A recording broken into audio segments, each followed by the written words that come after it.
Chers frères et sœurs, chers amis, membres de la grande famille de Dieu, bonjour.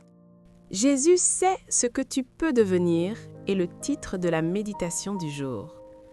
Aujourd'hui, la parole de Dieu nous parle à travers le livre de Matthieu, chapitre 9, les versets 12 et 13. Ce ne sont pas les bien portants qui ont besoin de médecins, mais les malades. Je ne suis pas venu appeler des justes, mais des pécheurs. Hier, tu as médité sur 4 choses auxquelles Lévi Matthieu a dû renoncer. Prendre une décision d'une telle ampleur n'est pas facile. Normalement, avant de s'engager dans une voie aussi sérieuse, on réfléchit aux conséquences. Lévi n'a-t-il pas médité sur tout ce que suivre Jésus impliquerait? Comment peut-on quitter son travail, sa famille, ses amis et sa famille pour suivre Jésus? N'est-ce pas insensé? Lévi avait l'habitude qu'on le déteste. On ne l'appréciait pas beaucoup car son travail le discréditait. J'entends presque les surnoms qu'on lui criait. « Comment vas-tu, voleur? Alors l'escroc, combien as-tu volé aujourd'hui et sans aucune honte ?» Au milieu de tout cela, Jésus est apparu, la personne qui t'attendait le moins.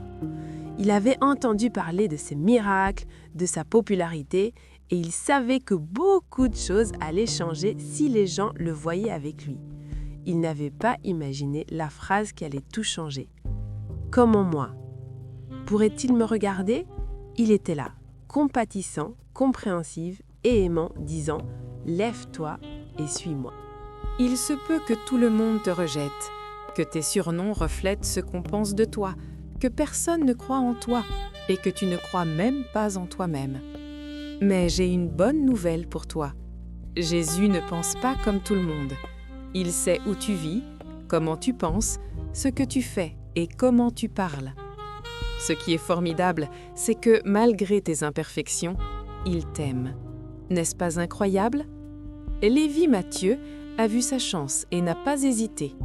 Tous les gens l'avaient catalogué, mais Jésus savait qui il était au fond de lui. Pourquoi Jésus t'appelle-t-il? Il n'y a pas beaucoup d'explications. Il ne t'appelle pas pour ton intelligence, pour tes résultats scolaires, ta richesse, ta beauté, pour ce que tu fais de bien ou de mal. Il t'appelle pour une raison simple, parce qu'il t'aime. Il ne t'appelle pas pour ce que tu es, mais pour ce que tu peux devenir entre ses mains.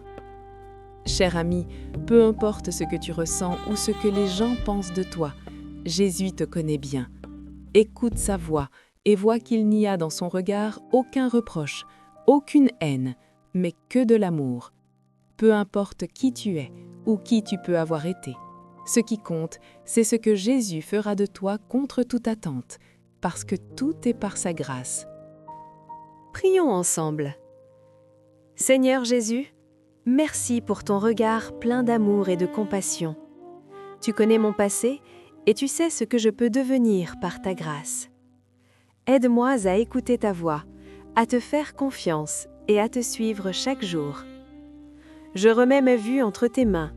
Transforme-moi selon ta volonté. Au nom de Jésus, Amen. Que Dieu vous bénisse.